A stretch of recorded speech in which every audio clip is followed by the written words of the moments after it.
and sharing the screen. So, good evening, everyone.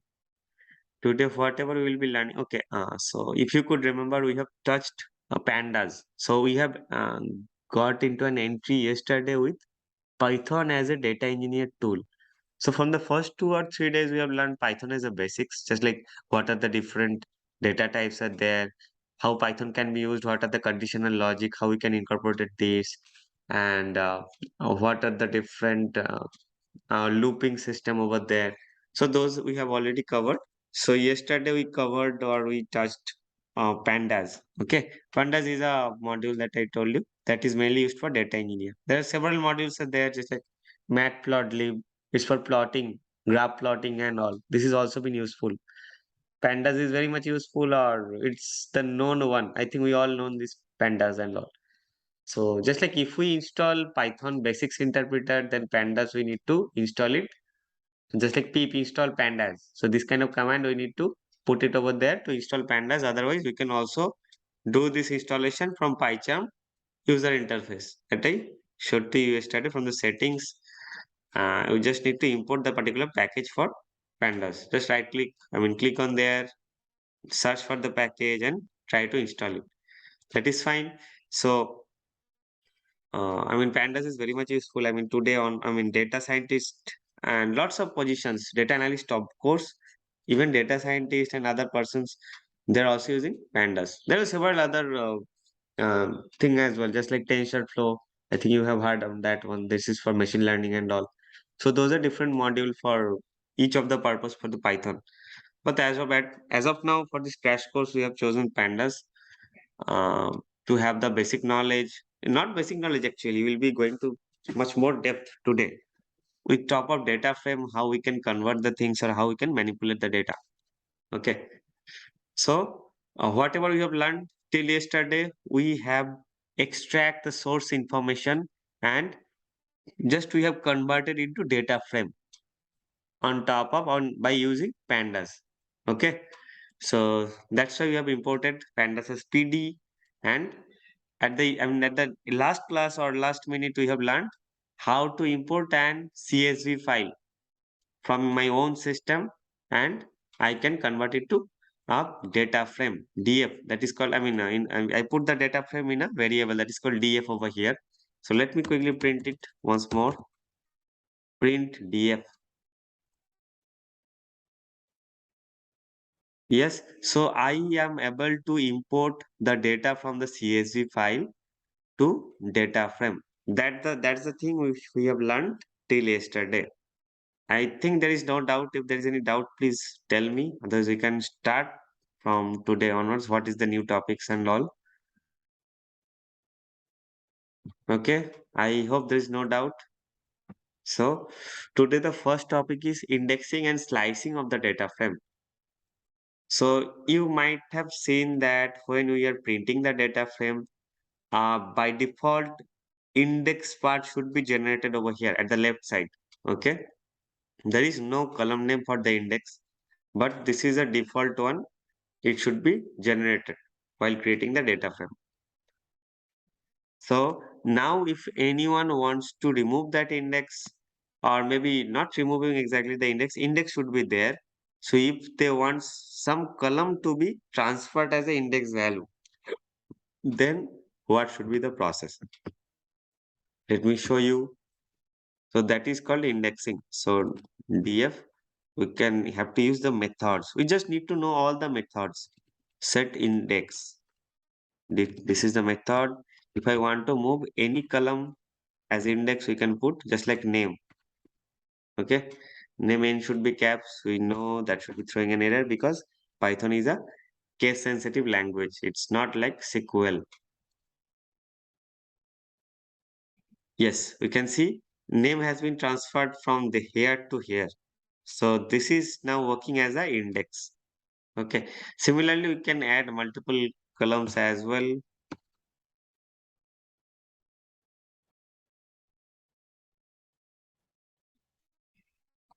Okay. Now, okay, we are not able to use set index over there. Let me just use a list quickly. I'm passing this name and subject inside a list. Thus it is not working. We can see still name is the index value. It is not been updated properly. Yeah, now it's updated. So index, we can see subject has been transferred from here to here. Name subject is the combination of name subject. We can rather say it's an index over here. Okay. So this is just for, I mean, we have only 4 columns over here. So if there is a big data frame, then we can see, we can group by on top of some columns or just like this. So then we can see that automatically the row should be, I mean, that column should be transferred from the columnar value to the index, rather we can say. Okay. So this is called index. We can set this thing in a different DF as well. Let me assign this value to a different DF called DF1 equal to this. So if I try to print this DF1, it should be printing this one. Okay. Now if I want to reset the index to the earlier position, then we just use reset index over there. Okay.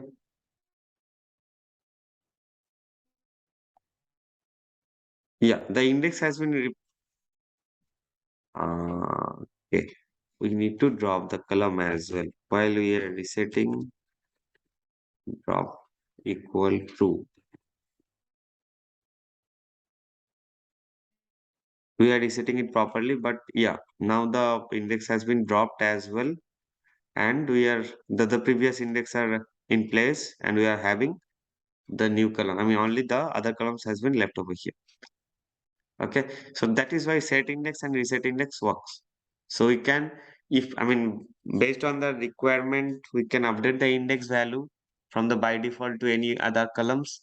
So after that, we can transfer it. I mean, if we just want to have the default one what was there earlier, then we have to put reset index. Okay. Now we want to go to slice part. How to slice? Slice means we can choose some of the columns, not all the data set. Just like in select, in SQL statement, if you could remember when doing the DQL, that means the select statement. If we use select star from a table, then we can see the entire table structure. All the columns should be present there.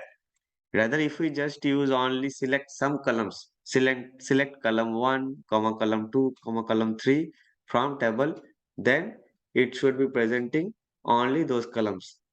So the same thing we can do over here. How to do that thing? So df dot suppose let me put subject for a single column that is feasible. For a single column, we can directly put df dot subject. Subject as a, I mean, we can choose over there after putting a dot.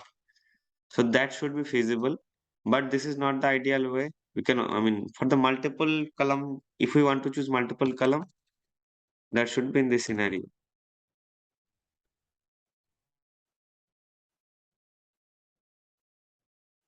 Put a square bracket after df, which df I'm choosing the thing. Okay. Then uh, df subject. Okay. Then after square bracket, we need to pass the same thing. Okay. So let me include name as well. N should be in caps. This should be throwing an error because I think because we need to declare in a list. Yes.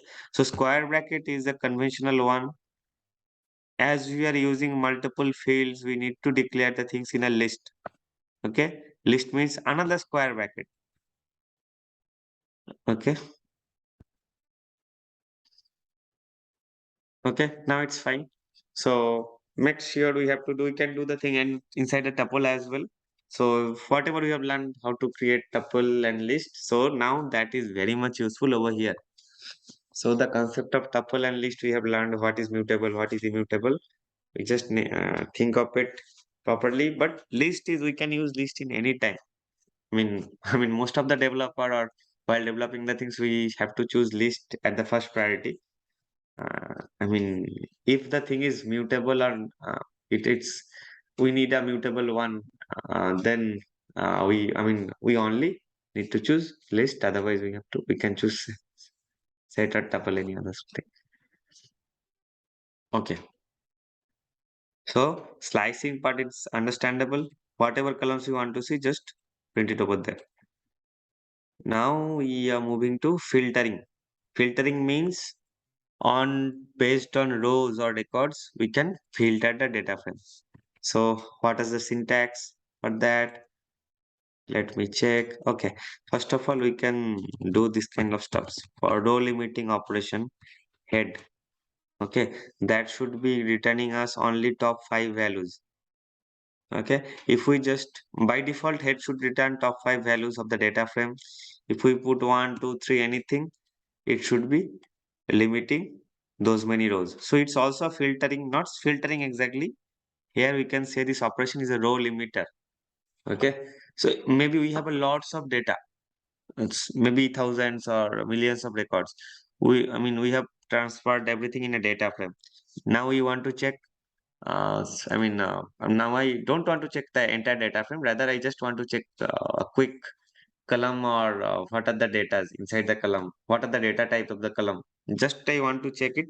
So these kind of things we can use over here.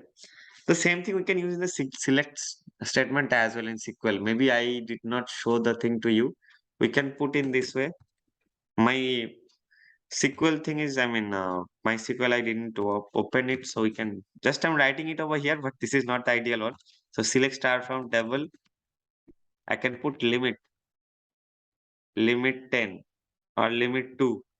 So if I run this, only top 2 records should be shown over there. So the same kind of stuff we can do df.head. Okay, as the course is based on two technical stuff, that is SQL and Python. So when I'm learning this thing, I'm just trying to recall the thing from SQL as well, so that you can have a similarity between the data. Okay, and we are also going ahead with this. Relational database only, RDBMS. So we are handling the same stuffs by Python itself. So I'm trying to find the matching parts or what it resembles and everything. We are trying to cover it first. Then we'll be covering what is the extra features and why we are using Python. That's thing. That's the thing. Okay. So uh, we can use this kind of row limiter operation. Now I'm moving ahead with the filtering part. So how to do that? Let me choose subject. df dot subject equal history. Okay, I need to put in a code because history is a string. Okay, so this is the filter. It should be working on top of the data frame. So this thing should be there. It should be inside here. Okay, so only the history data should be chosen. So in SQL, we are using where clause. Select start from this, where subject equal to history. The same thing we can do. df.subject equal history. Okay, even rather, what the best approach, the filtering stuffs, I can put in a different variable that should be very much useful.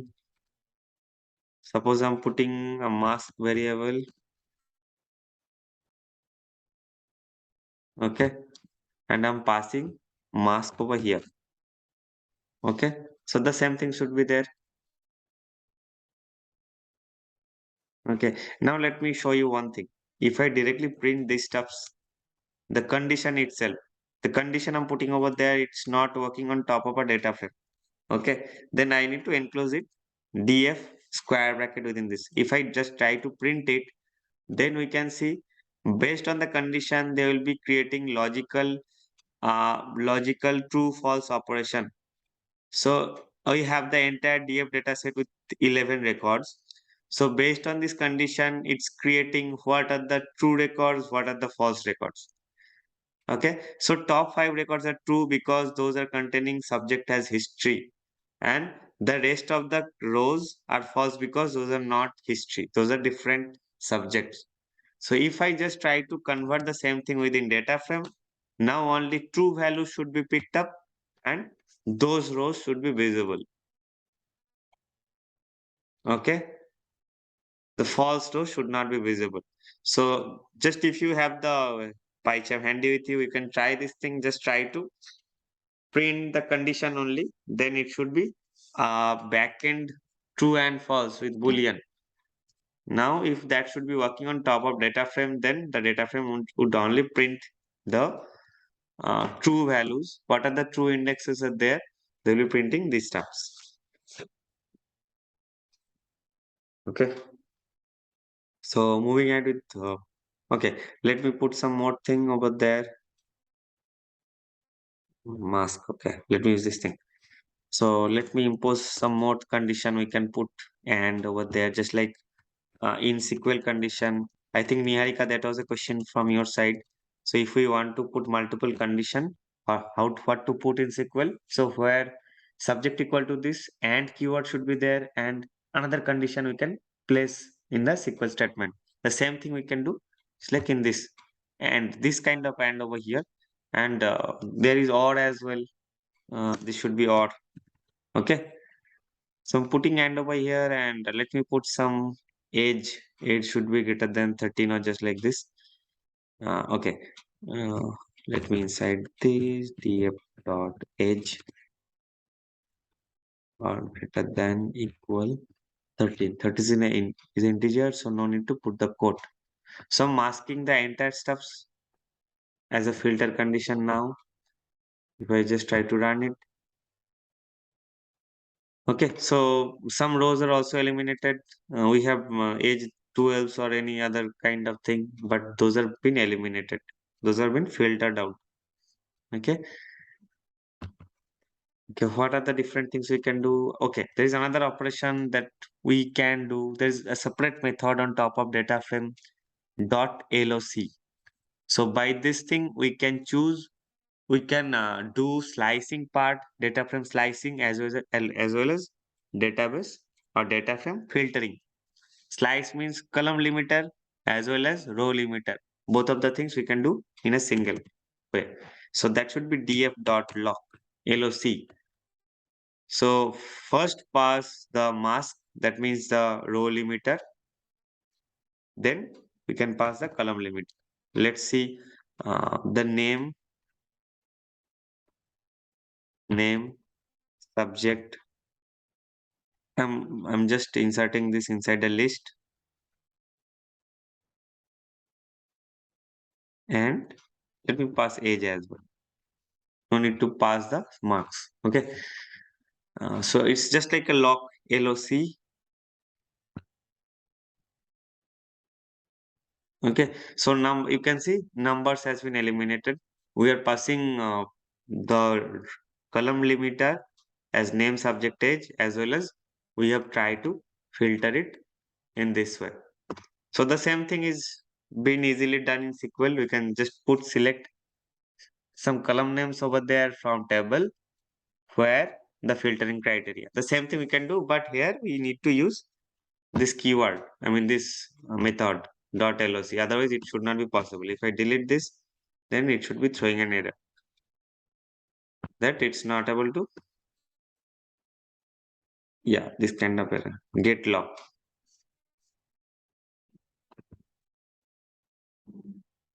Okay. So you need to use that LOC. Okay, fine. What are the next topics? Till now, any doubt from anyone? No doubt. I found a couple of people they've dropped. Yeah, Shashi. Yes. Can you repeat lock again? Okay, lock is for if we just want to do column limiter as well as row limiter in a single statement. Okay, so then we need to use lock dot loc. Okay. So dot loc, you can see mask is there. Mask means it's a row limiter. That means filtering operation we are doing over here by using mask. Okay, as well as we are choosing what are the particular columns we need to show over here. Okay. Okay. So that's why, I mean, both of the operation we are doing over here, that's why we are using lock. So that's the same thing. That's if you are, I think you are also there in the select Yes. Yeah. statement. So select we can column one, column two, this kind of stuffs from table where some column one greater than some value. Okay. Suppose Okay. XYZ. So this kind of stuff we can do over here in this one. Okay. Thank you. Yeah, no issue. Maybe I'm thinking the new person who has just joined some understanding issue or anything. That's why I said they dropped up. Okay, but if there is any concern or any understanding, please tell me. I'll be trying to clarify this thing from best of my knowledge and all. And maybe who are new joining, who did not join the earlier classes, maybe a next session will be started again from the next week or next to next week onwards. Then they can start this thing again. Okay, so it should be clearer. Okay, fine. So filtering the data frame we have covered. Now aggregation function. Aggregation function, I think in our courses in the SQL side, it was a group by clause. Okay, so the same thing, the same group by clause should be there over here as well. And lots of actually aggregation function we can use, just like standard deviation, variance, lots of stuffs we can use over here. Today I'll be just showing you the basic stuff of aggregation. Tomorrow we can show you different way. So tomorrow I'll be showing you that in a single statement we can aggregate differently. Maybe some of the columns we are doing mean operation, some of the columns we are doing summation operation, some of the columns we are doing standard deviation and all. So this is possible in a single statement over here in Python data frame, which was not possible over there. Okay, over there we can use only count or sum in a single statement, not everything. Select count one dot particular column, group by that column. So uh, I mean syntax over there. So we can only do summation or maybe count or maybe max, maybe mean for a single each operation. A single statement should be required there. But over there we can do multiple things. But the multiple things stuffs I'll be showing you tomorrow with a more details level of aggregation functions. Today I'm just let me show you the syntax and how we can work on that. Okay. So let me discuss this. Okay, df dot group by. Group by is the method over here. On top of which column I want to group it. So put subject. Now what kind of operation we can do? Suppose mean. Let me call mean. Okay. Now the interesting topic is here. Let me put it out. Give me 1 second. Df dot head. Let me print two particular rows over here so that we can take reference what is the original one. Okay. Now if I want to print it. Okay. Now group by thing based on which column I'll be grouping it, that should be by default transferred to the index. Okay. Let me print the result. And one more thing. Mean should be operated on top of only integer columns. So it should be working on top of marks and age, because mean cannot be operated on top of name. Subject should be transferred in a particular index position, and the rest of the three columns, that is name, age and numbers. Okay, so the mean should not be working on top of name. That's why we can receive a warning. Okay, so the warning should be just like this: mean cannot be operated on top of not numerical values. So please check your code or just like this. Okay, so the first, this is the by default top two rows I'm printing over here, and you can see based on subject,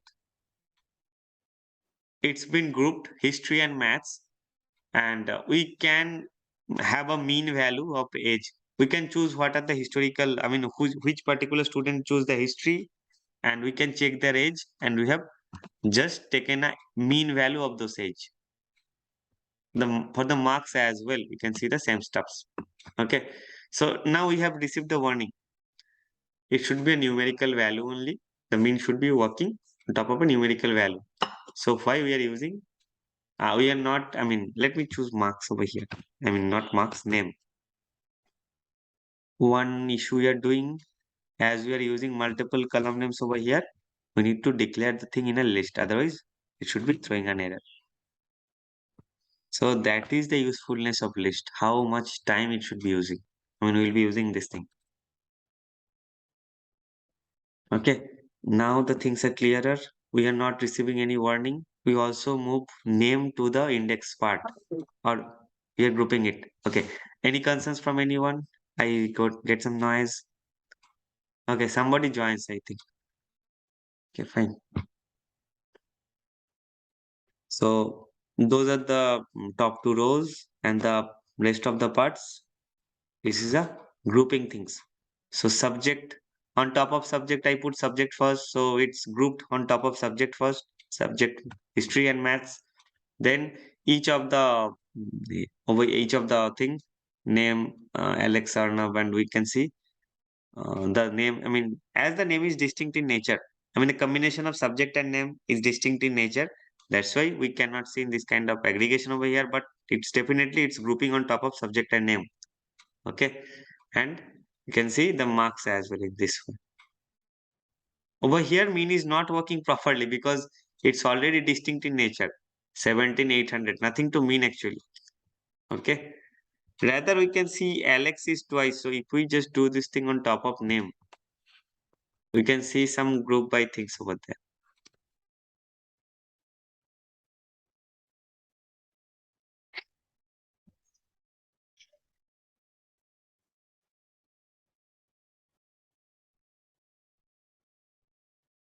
Okay, so Alex is, I mean, both history and mathematics marks are there for each of the candidate. So we can see those are properly, I mean, we are adding this and divided by 2. Okay, this kind of stuffs. We can do summation as well over here. Count is there. Lots of operation we can do. Tomorrow we can learn this thing in depth. And tomorrow we'll be also providing some of the values we'll be doing summation, some of the values we'll be doing I mean some different aggregation functions. Okay, so the basic things is this, just like we're grouping the things, we're aggregating the things, rather we can say. Any doubt till now from anyone?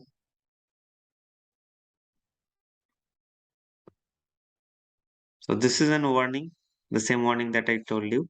So it's not an error, so no need to worry about that. But we need to choose the column such a way that we can print the we can group by on top of not numerical values, and only numeric data should be passed to be aggregation. Okay, tomorrow will be learned with some more details with aggregation part.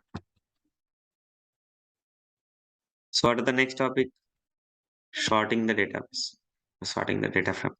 So sorting means just like the same order by clause over there, what you have learned there in the SQL side. If you're getting some noise, I mean, uh, 2 or 3 cats are whirling outside my door. Please ignore it. Sorry for that. Okay, sorting out, I mean, sorting the data frame. How to sort the data frame now.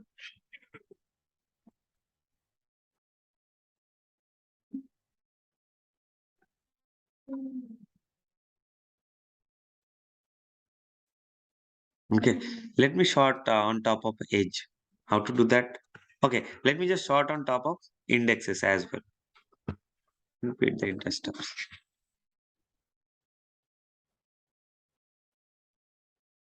Okay, we can see by default there is a sorting part 0, 1, 2. The index should be sorted already.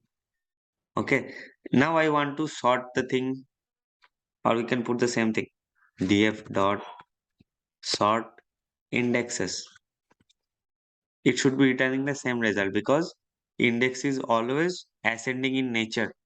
Okay, we are receiving the same Swapnil history, Raghu history, then Alex maths, Ram maths, Rohit maths, this way. So If I just put over there, if I want to sort it in a descending in manner, just we need to put ascending. Ascending is a flag over here, not ascending exactly. How to sort it? Descending, there is a code. I was doing the spelling mistake there. Ascending equal false. By default, ascending should be true in nature. So in sort index, I'm passing this parameter. Okay, this is a method. Inside that method, I'm just passing this parameter. By default, ascending should be always true. That's why you are getting as the data or index data is ascending in nature. Just update ascending as true.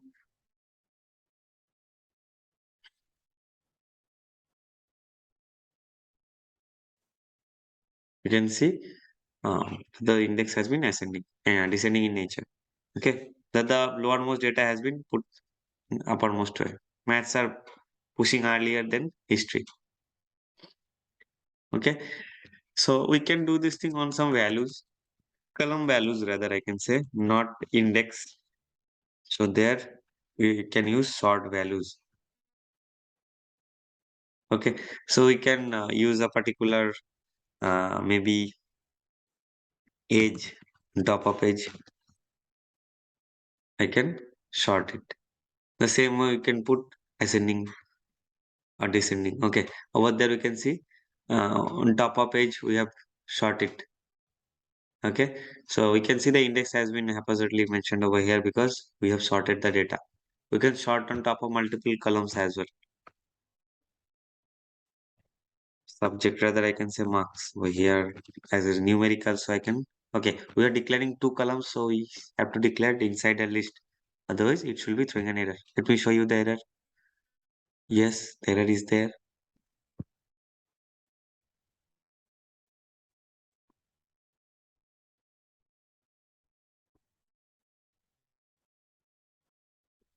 Okay, so first of all, I mean, it's based on the same thing. Whatever columns we are declaring earlier, so it should be at the earlier position, age, then marks. Okay, so maybe we have two same ages, then what should be presented first? We have to check what marks is less. That should be the first row. Okay, okay, so this is the thing we can sort the data. Any doubt till now?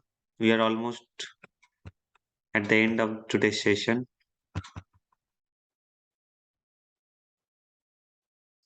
Okay, copy a data frame to another data frame. We have already covered this, but let me show you quickly. You can do this thing either way. You can just declare in this way. Sorry. df1 equal df. This kind of stuff. So you can directly put a comma. I mean, equal sign. Then it should be copy, or you can do this thing. Copy method was there. Okay. So it should be just copying the entire data frame to df1. There is no such big deal. Let me print df1.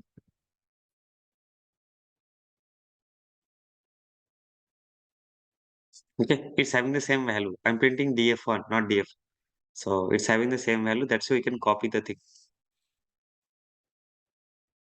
Okay. And okay, what are the next thing? Okay, distinct values. We can check the distinct values by unique, but this is applicable for only one columns at a time. It's like, let me operate on top of df1 only. df1 dot subject dot unique. Okay, I can get the unique values, history and maths. So the same thing, if you could remember, if you use distinct keyword there, select distinct subject from table. So you can have it will be removing the duplicates one, and it will give me the distinct value of that particular column. Okay. So the same thing we can receive over here. Unique. Okay. Value counts. This is also aggregation functions. I need to show the same thing earlier. So I can just put value counts over here.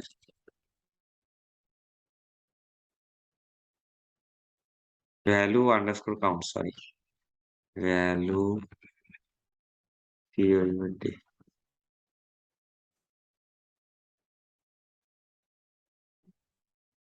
Okay, so history is there for 6 records, maths is there for 6 records for subject column. Okay, it will be also showing me what is the column name, what is the particular data type of the column and all. I can put this thing, I think, on top of entire data frame as well.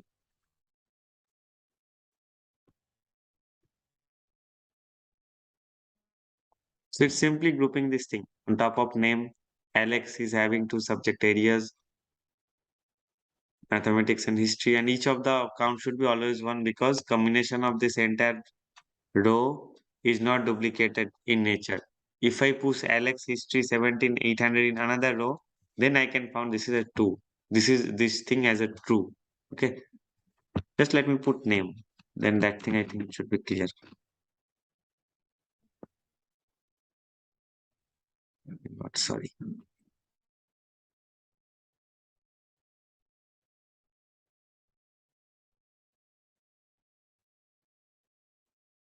Okay.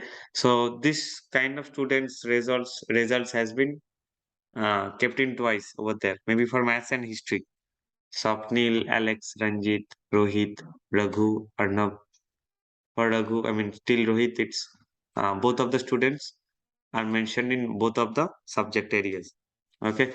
And the other persons, they are only having each subject. Maybe Raghu is in mathematics, Arnav is in history, just like this one. Okay. So value counts, it's just like it's grouping on top of the column and it's showing me the value. Okay, the same thing we can do over there. It's group by name, count. Okay. So these are all the things for today. Tomorrow we'll be having the depth way for each of the operation, especially group by aggregation part. And I'll be doing some representation of data. In Python, we'll be having some visualization technique as well on top of matplotlib, a new package, or rather you can say new class over there. And